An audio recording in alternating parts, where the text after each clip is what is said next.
Hi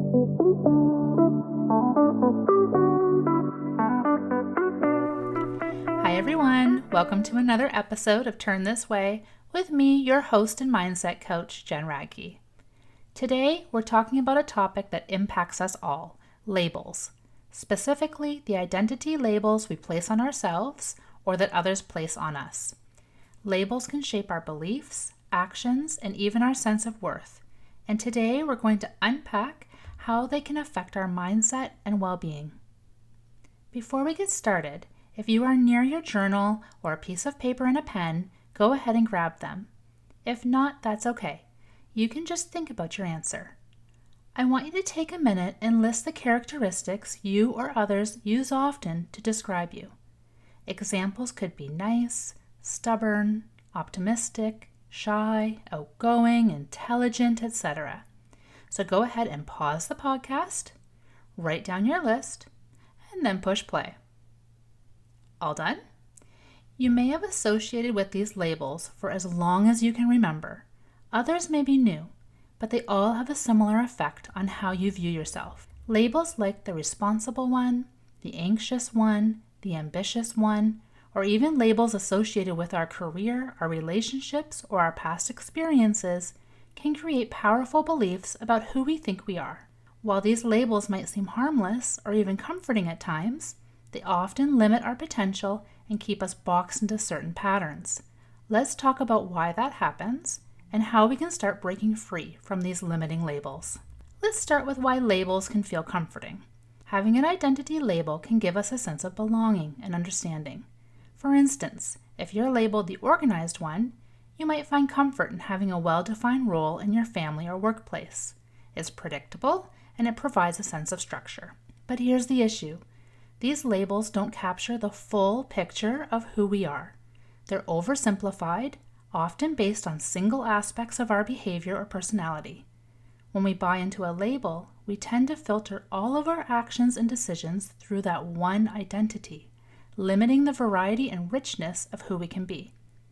In psychology, this is sometimes called the labeling effect, where a label begins to influence the way we think, feel, and behave.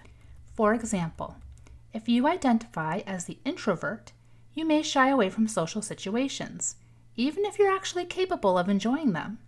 Or if you're labeled the perfectionist, you might constantly push yourself, sometimes to the point of burnout, to live up to that identity. Let me share a personal story so you can understand the effect labels have on your belief system. When I was a kid, I was very quiet and sweet, quickly earning the label as the nice one. Believing that I had to be nice to be liked or loved led to people-pleasing actions. I was bullied and I didn't stand up for myself. I worried that if I wasn't always nice, that I wouldn't be liked. For years, I put the needs of others before my own, sometimes causing a lot of pain for myself. It wasn't until I was well into my 20s that I recognized that I was so much more than nice. And while I still believe in kindness being a cornerstone of who I am, it is no longer a determining factor for every action I take in life. Sometimes I need to draw on other sides of who I am, like brave or determined, clever or independent. I want you to go ahead and think about or look at the list of characteristics that I asked you to create. Are there any characteristics that have become so defining of who you are that they influence the choices you make and the actions you take? These beliefs need to be questioned. These labels need to be rewritten. So, how do these labels impact our mindset? Well, labels are a kind of mental shortcut, but they can be restrictive. If you believe that you're the anxious one or not athletic, that belief can limit your willingness to try new things and keep you in your comfort zone. It reinforces a fixed mindset, where you believe that certain qualities are just how you are, rather than something you can grow or change. There's even evidence that these identity labels can impact your brain's neural pathways. When you consistently identify as something, your brain reinforces that behavior or thought pattern, making it even harder to break out of that mold. That's one of the reasons it's so tough to stop self-critical thoughts or to change long-standing habits. In the realm of well-being, labels often carry emotional weight. For instance, the label people pleaser can lead to exhaustion and resentment if you always feel you have to live up to the expectations of others. Similarly, identifying as overweight or an underachiever can bring up self-criticism that impacts your mental health and even physical health. These labels don't serve us, but we hold on to them, most of the time unconsciously. So, what can we do about it? Let's get into some actionable strategies for releasing these labels and embracing a more flexible sense of identity. Okay, step 1. The first step to breaking free from a label is awareness. Start paying attention to the labels you assign yourself or that others have assigned to you. Take some time after this podcast to expand on the list you started today with me. When you catch yourself thinking, I'm just bad at this, or I'm always so anxious, pause. Recognize that this is a label and challenge it. You can challenge it by reframing it. That's step 2, reframe the label. Instead of saying I am, try saying I sometimes act. So rather than I am anxious, you could say I sometimes feel anxious. This slight rephrasing can open up the possibility for change. It reminds you that these labels are not the entirety of who you are. They're simply states you experience. The words we use have a powerful impact on our mindset. So go ahead and look again at the list of labels you created.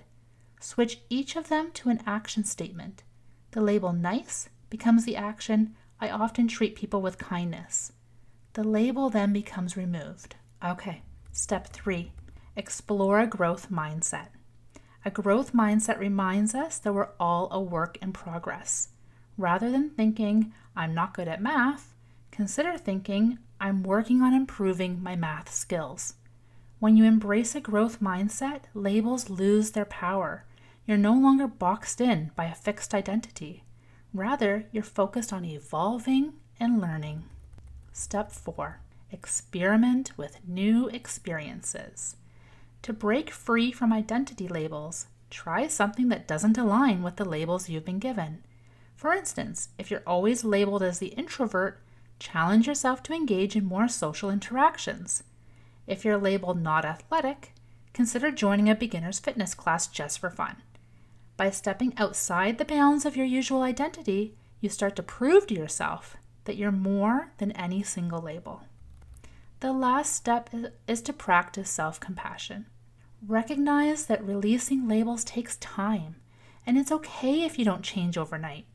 Remember that some of these labels have been around since childhood. Be gentle with yourself and understand that you're peeling back layers that have been there for years. Self-compassion will help you let go of perfectionism or any shame associated with a label. By letting go of these labels, we allow ourselves to be more fluid, flexible, and open to growth.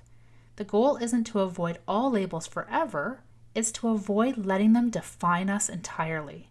When we stop seeing ourselves through a narrow label and start seeing ourselves as evolving, complex individuals, we tap into a mindset of possibility and freedom. Thank you so much for tuning in to today's episode.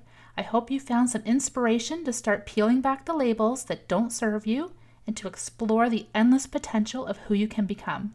Remember, you're not a label. You're a dynamic, ever-evolving person with so much to offer. If you enjoyed this podcast, please consider sharing it with a friend or leaving a review.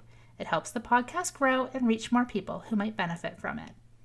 Until next time, keep moving forward, keep growing, and remember to turn this way to a mindset of growth and self-discovery.